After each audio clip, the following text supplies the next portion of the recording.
é uma palavra extraordinária de fé. É uma palavra que mostra um homem pedindo pelo seu filho socorro. Ele via sempre o seu filho ser dominado por um espírito maligno que o convulsionava, que tomava conta do seu corpo, ao ponto de deixar ele quebrantado, despedaçado. Nesta hora, antes mesmo de ministrar, eu quero liberar uma palavra profética sobre a sua vida e dizer que Deus quer restaurar a sua história.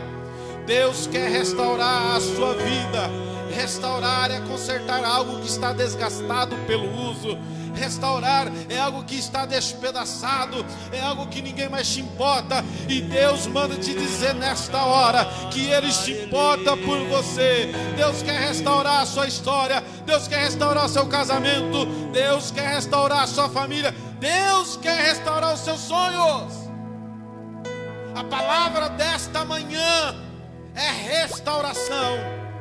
Restaurar é consertar algo que está desgastado pelo uso. Talvez o seu chamado está desgastado. Talvez os seus sonhos estão desgastados. Talvez a sua família está desgastada. E nós vemos a história de um pai.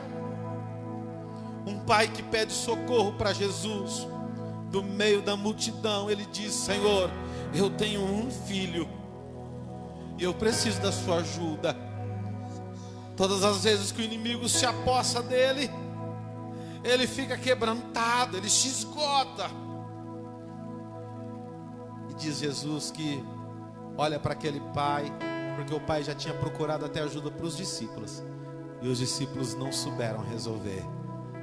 Então procuraram na fonte.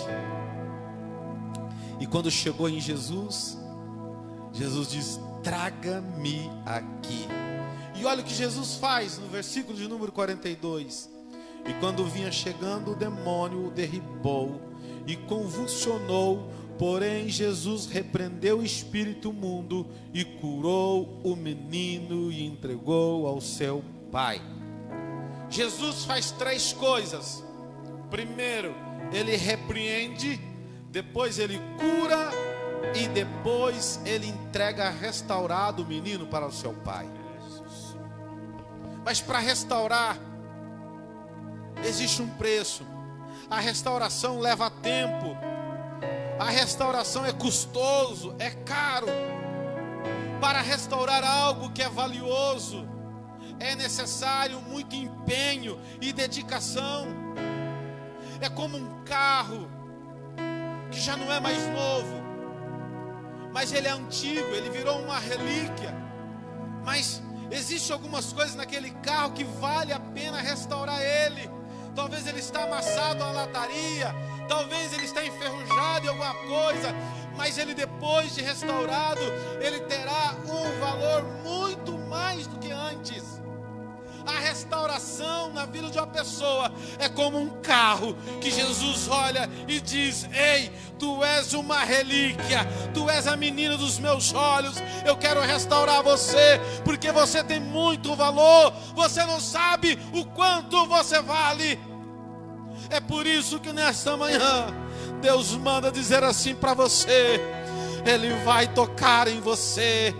Você será restaurado e você se tornará muito mais valioso do que você já era. Jesus toca no menino. E quando toca no menino, ele restaura a normalidade. Preste atenção. Quando o inimigo tocava naquela criança, ele tirava a normalidade daquela criança. Levava aquela criança a convulsionar. Levava aquela criança a espumar. Levava aquela criança a atrofiar os seus nervos. Tirava o bem mais precioso daquele pai que via o filho que sofria. Talvez eu falo com alguém nesta hora que tem pedido socorro para Deus, tem pedido socorro para o Espírito Santo, e o Senhor manda dizer para você que ele tem olhado o que o diabo tem feito com a sua vida, como ele tem cirandado no meio dos teus, como ele tem acabado com o teu chamado, como o inimigo tem arquitetado, cirandado na sua vida, para que você não seja mais feliz. Mas nesta manhã, Deus manda te dizer que ele começa a tocar em você, e o toque dele vai te restaurar, o toque dele vai te curar, e ele vai devolver a alegria que você não tem tido mais. Ah, Espírito Santo. Nós vemos no texto que era o único filho. Talvez seja por isso que Jesus, no meio da multidão, conseguiu ouvir a voz daquele pai, porque o pai veio pedir ajuda na única coisa importante que ele tinha, era o seu filho. É por isso que está na hora de você clamar nesta hora, porque o teu casamento será o único, e não está na hora de você desistir dele. É a hora que você vai colocar nas mãos do Senhor. Talvez você tenha pedido ajuda para um e para outro e não tenha resolvido, assim como pediu ajuda para os discípulos e eles não puderam fazer nada, e Jesus disse: ei, traga-me aqui. Nesta hora Jesus manda te dizer: traga o seu casamento nas mãos dele, traga o teu chamado nas mãos dele, traga a sua vida espiritual nas mãos dele, coloque a tua empresa nas mãos dele, coloque aquilo que nesta hora tem causado ansiedade, tristeza, angústia no teu coração, coloque nas mãos dele, deposite nas mãos de Jesus. O que é que está em pedaço? O que está precisando ser restaurado pelo Senhor? O que é que se passa na sua vida? Talvez algumas pessoas tenham olhado até o teu sorriso, mas não sabe o que está passando dentro da sua alma. E se você deseja ser restaurado como um carro, que para ser restaurado ele precisa ser tocado, e dependendo da peça, para deixar no original, precisa trocar ela. E nós não somos diferentes. Para sermos restaurados, nós precisamos permitir Jesus tocar em nós, porque todas as vezes que ele toca, um milagre acontece. Todas as vezes que o Senhor Jesus, ele se aproxima de nós, algo vai acontecer. Olha só, Jesus diz: traga o menino. E aí começa então a restauração. A primeira verdade desse texto é que quando o menino é levado até Jesus, o inimigo percebe que o menino sai daquele momento parado e começa a ir ao lado, à direção que estava o Senhor. E quando o menino começa a ser levado à direção do Senhor, o inimigo já faz o primeiro sintoma. Ele começa a querer convulsionar, ele começa a fazer o menino espumar. Você sabe o que eu entendo com isso? Que se você está orando para Deus mudar a sua história, se você está procurando ajuda para ser restaurado por Deus, renovado pelo Senhor, não se assuste com os sintomas à tua volta.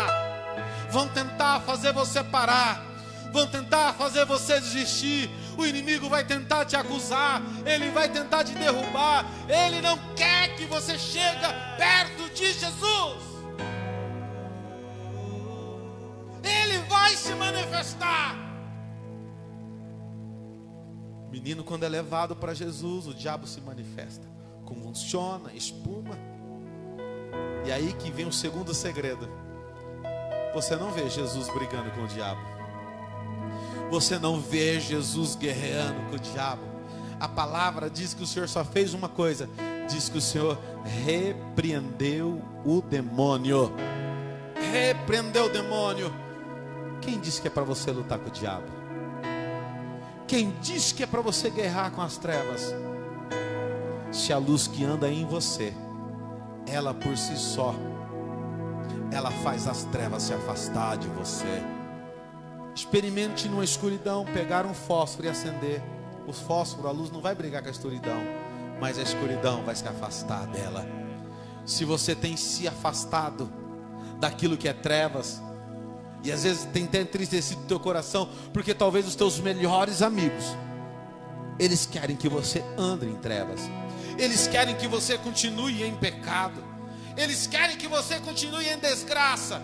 E às vezes vão dizer para você que você não precisa mudar, que você não tem que correr atrás de ninguém, que você não precisa se submeter a ninguém. É isso que o diabo tenta fazer. Ele vai tentar atrofiar a tua vontade de chegar perto de Jesus. Ele vai atrofiar a quem Jesus vai ordenar para tentar te ajudar. E aí você quer que as pessoas corram atrás de você, mas Jesus não correu atrás do menino. O menino é que foi levado até Jesus. Quando você precisa de ajuda, não é o médico que vai atrás de você, é você que vai ao médico. Quando você precisa de ajuda, não é o mecânico que liga para você, é você que liga para a oficina. Alguma coisa está errada na sua história, e está na hora de você colocar ordem de uma vez por todas. Está na hora de você entender quem é que pode te dar direção, quem é que pode ser seus amigos, quem você pode ter comunhão. A lição que nós tiramos então, que o pai leva o menino até Jesus, e ao querer levar o menino até Jesus, o diabo sabe disso e tenta atrofiar para que não chega. Mas quando chega perto de Jesus, Jesus com a palavra repreende o inimigo. Versículo 42. Primeiro, Jesus repreende. Segundo, o Senhor cura. Terceiro, Ele limpa. Quarto, Ele restaura. E quinto, Ele devolve o menino para o seu pai. Esse é o processo. Esse é o processo para mudar o seu chamado. Está na hora de você ir na direção que você precisa ir. E não é a que está no seu coração, mas é a que Deus já colocou diante de você. É procurar a sua liderança, é procurar quem pode te dar um caminho, quem pode te dar paternidade, quem pode te mostrar a direção. Mas sempre vai ter alguém sendo usado pelo diabo, dizendo que não. E enquanto você teimar, o seu chamado fica paralisado. E muito mais do que paralisado, o demônio toma conta dos seus sonhos. Você precisa de ajuda no seu casamento? Você precisa procurar quem tem casamento solidificado para mostrar para você o caminho. Você precisa sair dessas dívidas. Você precisa procurar alguém bem sucedido, que sabe o tanto de comprar e o tanto de vender e quase não gastar. Você precisa estar próximo de pessoas direcionadas por Deus para te dar algo que você não está tendo.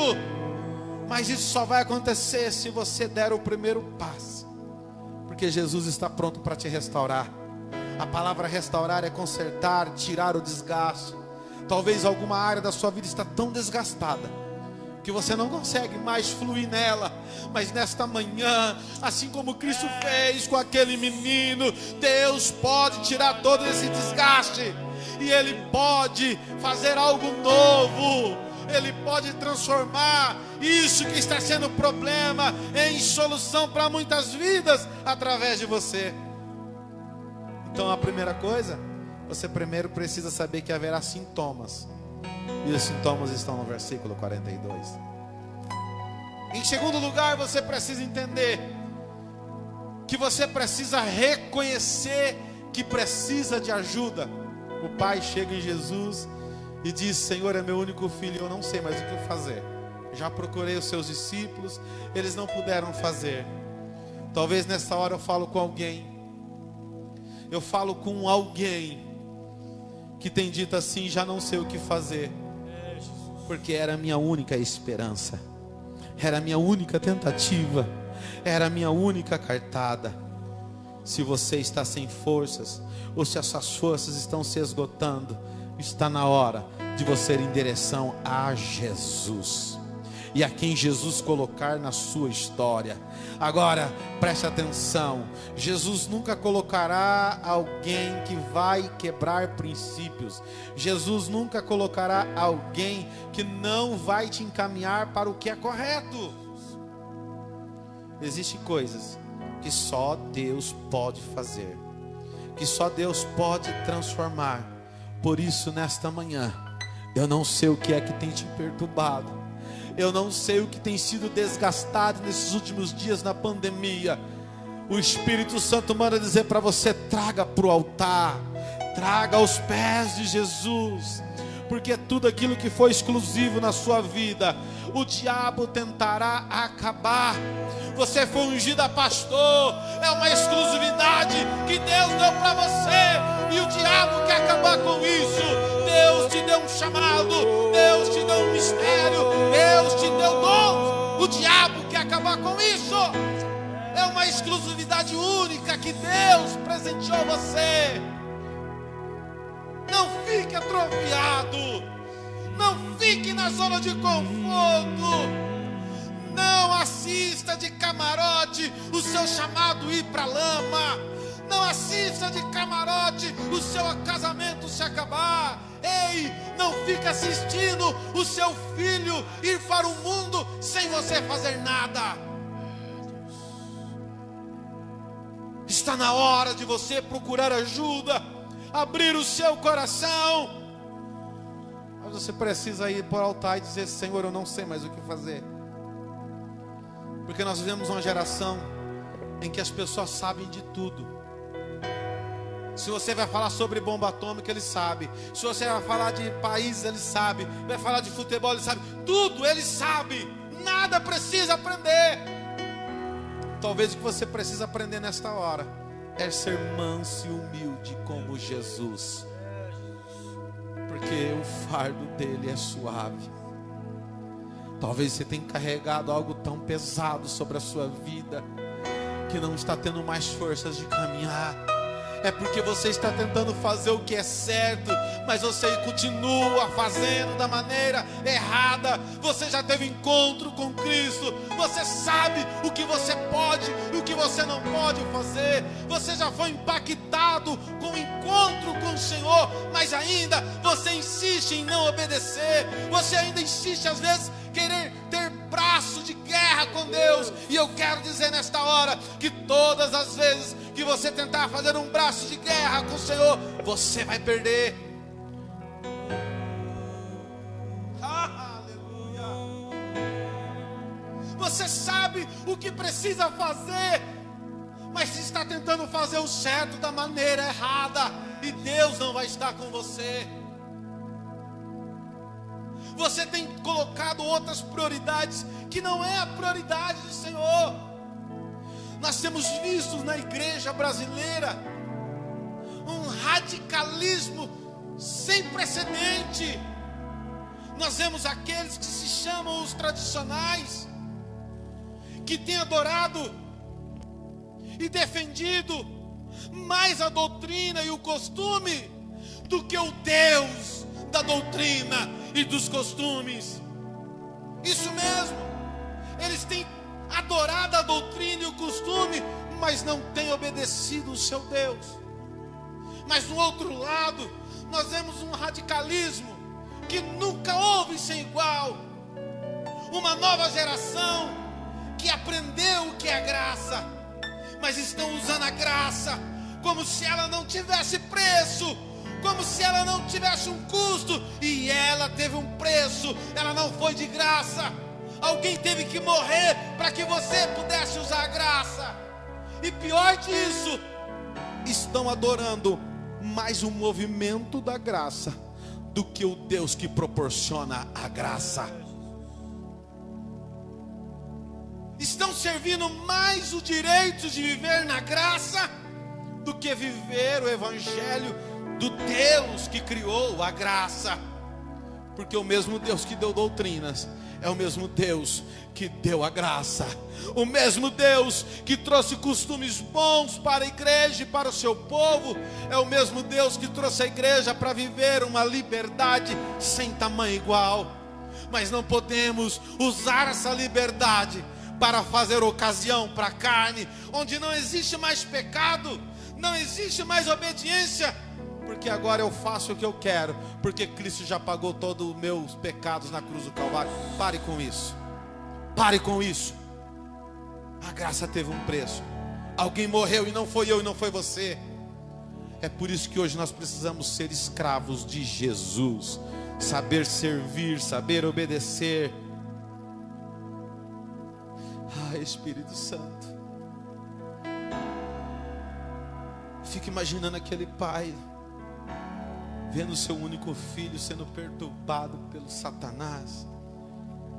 E não tinha remédio, não tinha jeito, não tinha nada. Mas um dia ele ouviu falar de Jesus. Ele ouviu falar de um mestre que estava curando multidões, que agora levava uma palavra de evangelho de arrependimento.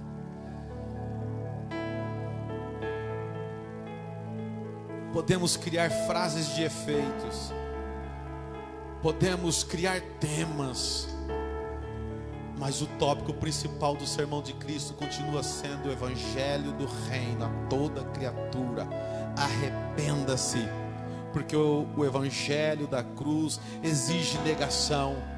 Aquele pai só encontrou ajuda em Cristo porque ele negou-se à sua vontade. Ele sabia que não podia mais dele, mas que ele precisava de ajuda. Talvez foi por isso então que o filho pródigo foi perdoado, porque ele errou, pegou tudo que tinha do pai, saiu às terras devolutas, começou a gastar. E talvez você já se portou como filho pródigo, não reconhecendo quem é o seu pai espiritual, não reconhecendo mais ninguém na terra que te ajudou, alguém que um dia estendeu as mãos para você. Está na hora de você olhar e reconhecer que você nunca foi nada sozinho, mas que alguém esteve com você. Mesmo que esse alguém seja um comedor de arroz e feijão, mas foi Deus que estabeleceu sobre a sua vida, e você precisa ser grato. A Bíblia diz que o filho pródigo perdeu tudo, e naquela hora houve um reconhecimento nele. Ele disse: ei, pequei contra o céu e contra a terra. Eu vou ter com meu pai, porque lá eu não preciso nem mais ser recebido como um filho, mas eu posso ser recebido como um dos seus jornaleiros, como um dos seus trabalhadores. Ele sabia que ele tinha perdido a sua posição. E o pai, que representa a presença de Cristo no Novo Testamento, fez a mesma coisa que Jesus fez com aquele menino. Quando o menino chega, primeiro o Senhor repreende o adversário, segundo, o Senhor cura o menino, e terceiro, devolve ao seu pai. Quando o pai do filho pródigo vê ele lá fora, ele dá graças ao Senhor porque o filho voltou, porque estava no mundo. Aquele filho que havia morrido agora voltou. E o filho pródigo agora, ele recebe algumas coisas, como que ele recebe as vestes, ele recebe o anel, sendo reconhecido como filho de novo. E o pai agora faz uma grande festa. O pai então repreende o inimigo, cura o filho e lhe devolve o direito de ser filho diante do pai. Não importa qual é a posição que você ocupa dentro da casa de Deus, não importa qual é a posição que você ocupa dentro do ministério do seu chamado, você precisa entender que existe um Deus que tem olhado para você, e algumas coisas Ele tem te reprovado, mas em algumas coisas Ele tem visto que você tem sido vítima. Por isso, nesta hora, nesta manhã, é hora de você desejar ser restaurado pelo Pai Eterno. É hora de entendermos que quando caímos em pedaços e não sabemos como lidar com a graça, nós temos que chegarmos a Deus, a Ele, e pedir a sua graça. Há quem acha que ninguém precisa ser mais corrigido de nada. Provérbios 3:12 diz: o Senhor corrige a quem Ele ama. Se talvez no teu chamado você foi corrigido ou disciplinado em alguma coisa, não fique triste. Deus só repreende e castiga aquele quem Ele ama e quem Ele recebe por filho. Talvez eu estou falando com alguém que não pertence a nesse ministério, mas talvez você está num lugar em que você está sendo disciplinado. Cumpra a sua disciplina e se reerga restaurado, porque Deus quer usar você onde você está. Deus quer usar você para ser referência neste lugar, neste povoado, nesta cidade, neste país, porque foi Ele quem te colocou aí neste lugar. Eu encerro falando sobre algo tão poderoso. Efésios capítulo número 3, versículo número 20. Diz a palavra do Senhor assim: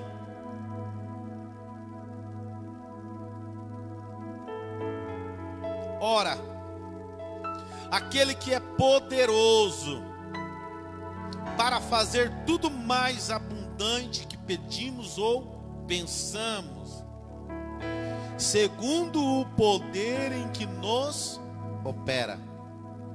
Eu vou repetir para você, Efésios 3:20. Ora, aquele que é poderoso para fazer tudo mais abundante que pedimos ou pensamos, segundo o poder em que nos opera. Está na hora de você entender que existe alguém tão poderoso que está acima de todos nós. E esse Deus poderoso não depende de nenhum homem desta terra. Esse Deus poderoso nunca perdeu uma batalha. E Ele te promete nesta manhã fazer tudo mais do que você pensa, muito mais abundante. É por isso que Ele tem poder de mudar a sua família. Ele tem poder de retirar essa atitude que desgastou este casamento, desgastou esse chamado, desgastou a sua reputação. Não se preocupe com o que tem se levantado contra você. Não se preocupe com essa situação, porque essa situação, ela não define você. Essa situação não vai limitar aquilo que Deus sonhou, aquilo que Deus preparou para você. Não deixe a sua mente estar perturbada ou preocupada, mas comece agora a se ocupar com o Todo-Poderoso, que pode fazer infinitamente mais abundante, além do que você pode pensar, segundo o poder dele que opera em você. Quando Jesus estava a caminho, um homem para ele, e era um homem importante, Jairo. E Jairo pede para que Jesus fosse lá visitar a sua filha. Mas antes de Jesus aceitar, Jairo começa a escutar alguém falando: ei, a tua filha já está morta. Ei, não tem mais jeito para você. Mas Jairo não ouviu a multidão. Você sabe quem Jairo ouviu? Ele ouviu Jesus dizendo que ia para a casa dele. Até quando você vai perder o seu tempo de ficar ouvindo os bafafá para cá, os tititi para lá? Até quando você vai abrir mão da sua felicidade por ter escutado a pessoa errada? Eu sempre digo nesta casa em que eu ministro, antes de escutar alguém falando alguma coisa, procure saber da vida dessa pessoa, como é que ela é. Porque senão você vai perder. Jairo naquela hora não escutou a palavra do A, nem do B, nem do C. Ele focou em Jesus, levou Jesus para sua casa. E quando ele levou Jesus para sua casa, era algo tão especial que Jesus não permitiu que a multidão ficasse lá. Ficou Jairo, ficou a mãe da menina e mais 2 discípulos. Sabe por quê? Porque haverá momentos em que Jesus só vai gerar o milagre. Jesus só vai gerar vida. É no secreto e com poucas pessoas. Nem sempre o milagre será gerado no meio da multidão. Às vezes vai ser, você sabe com quem? Com quem acredita no seu sonho, com quem ainda não desistiu de você, com quem ainda se importa com você. Por isso, no nome de Jesus, nesta manhã, não deixe nenhuma situação definir o seu chamado. Não deixe nenhuma angústia, nenhuma tragédia definir os sonhos de Deus sobre a sua vida, porque ainda dá tempo, porque Jesus ainda ressuscita mortos, Jesus ainda renova casamentos, Jesus transforma ainda a água em vinho, ou seja, ainda Ele faz milagres. No nome de Jesus. Não aceite, mas faça como Jairo. Escute a voz do Senhor. Faça como o pai do menino que tinha as possessões do diabo. Procure ajuda em Jesus. Por isso, quando você for na casa de Deus, não olhe para quem está cantando, não olhe para quem está pregando, não olhe para quem foi, mas olhe para Cristo que está lá. Não deixe a sua adoração ser definida por quem canta. Nós às vezes temos definido a nossa unção e o nosso chamado por quem nós olhamos. E nós estamos chegando num tempo em que Deus está mostrando quem é quem nessa nação. Deus está mostrando que todos nós somos pecadores. Todos nós pecamos e fomos destituídos da graça de Deus.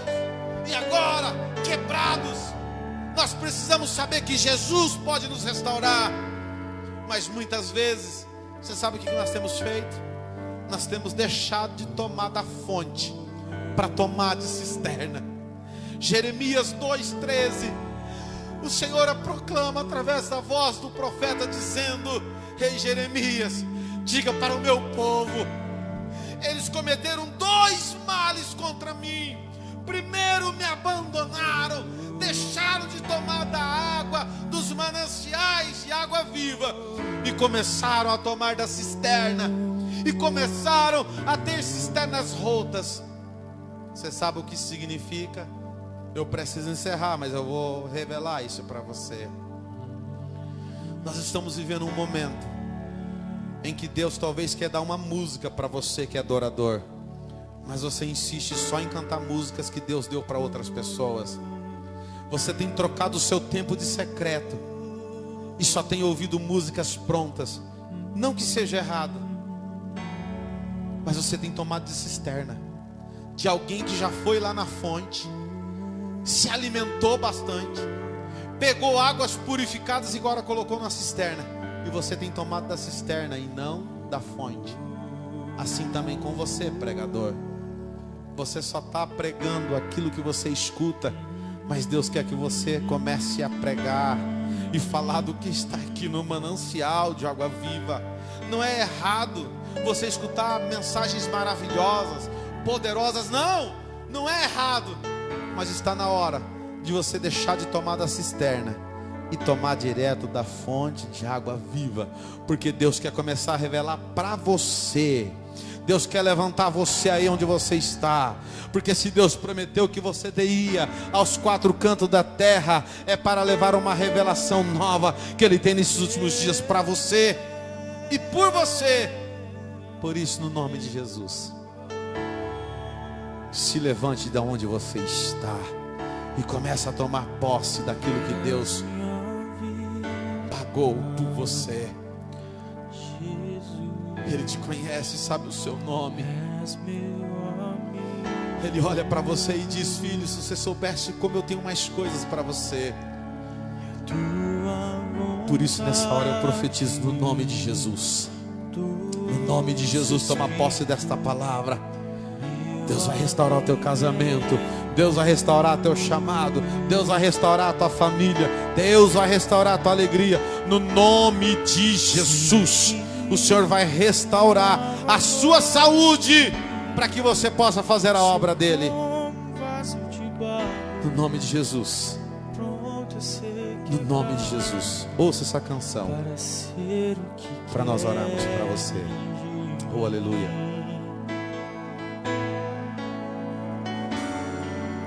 Sem ti não há valor em mim. Sou como um vaso de barro, pronto a ser quebrado, para ser o que queres de mim. Na tua presença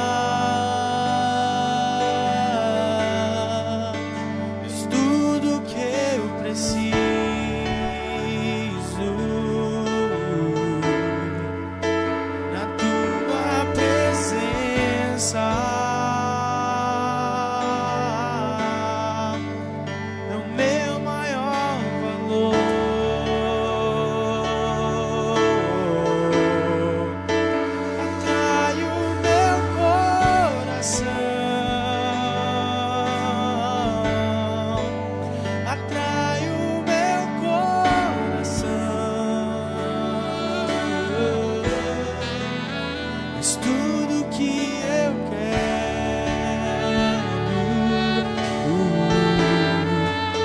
Atrai o meu coração, atrai o meu coração. Eu posso te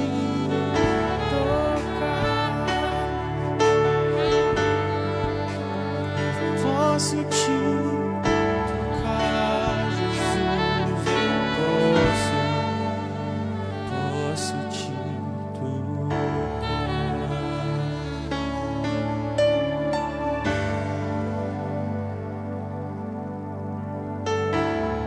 Vamos falar com o Senhor nessa hora. O Senhor manda orar por você, querido, que já não sabe mais como se levantar. Com você, querida irmã, que não sabe mais o que fazer para mudar a história da sua família. Deus manda dizer para você que Ele pode restaurar, mas você precisa deixar o Senhor tocar de uma vez por todas. O Senhor não vai tocar só numa parte, Ele vai tocar no todo.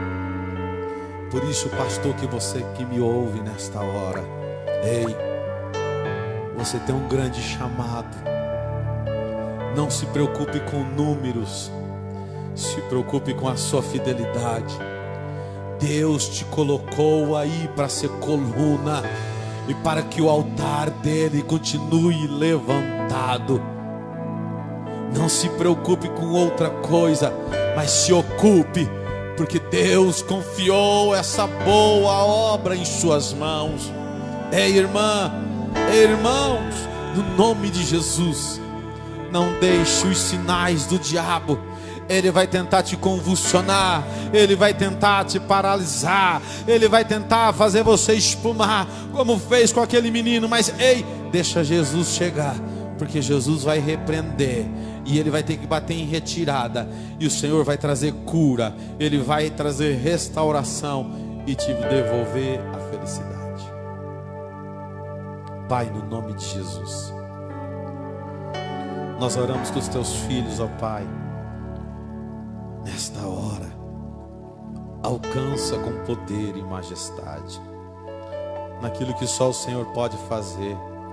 Nós cremos e sabemos em quem nós temos crido. Por isso nós te agradecemos, ó Pai, e te rendemos graça nesta hora. Mas em nome de Jesus, cuida desta casa onde nós estamos ministrando. Cuida também, Senhor, dos teus filhos que escutam a nossa voz, ó Pai. Levanta homens guerreiros e mulheres guerreiras. Levanta, Senhor, pessoas que não venham a desistir, Senhor, mas que possa agora discernir o levante e os sinais que o inimigo tem para fazer sobre as suas vidas e sobre onde o Senhor os tem colocado. Por isso, ó Deus de paz, nos leva em paz, nos leva em segurança para os nossos lares. Que esse primeiro dia da semana do mês de setembro do ano de 2020 possa estar na tua presença. Fala com a tua igreja, fala com a tua noiva. Meu Deus, faz o teu povo cair, ó Pai, de toda espécie de idolatria, toda espécie de idolatria gospel, cristã, pois tem colocado confianças em homens, em mulheres. Ó Senhor, quebra, Senhor, todos, Senhor, altares idólatras levantados, e faz, ó Deus, o teu nome ser reconhecido sobre toda a nação, e o teu povo como um povo sadio, como a noiva do Cordeiro, ataviada, esperando a sua volta. Essa é a minha oração, em nome de Jesus. Amém, e amém, e amém. Que Deus possa abençoar você que esteve conosco até agora. Eu sou o pastor Silas Quirino, e eu gostaria que você conhecesse um pouco mais de nós. Visita lá o nosso canal no YouTube. O nosso canal é Família Reformada. O nosso Facebook é Igreja Família Reformada. E a página oficial na internet é www.igrejasreformadas.com. Lá você tem o meu contato, lá você tem o meu telefone. Gostaria muito de falar com você. orar por você. Se você está parado em algum lugar do Brasil, que você não esteja em rebeldia, mas que você queira fazer a vontade do Senhor, procure-nos, porque nós somos uma igreja apostólica, uma igreja de paternidade, mas muito mais do que isso, nós somos uma igreja de família, a família do povo de Deus, a família reformada, que procura resgatar a forma caída do homem depois do jardim. Que Deus te abençoe, que Deus te guarde.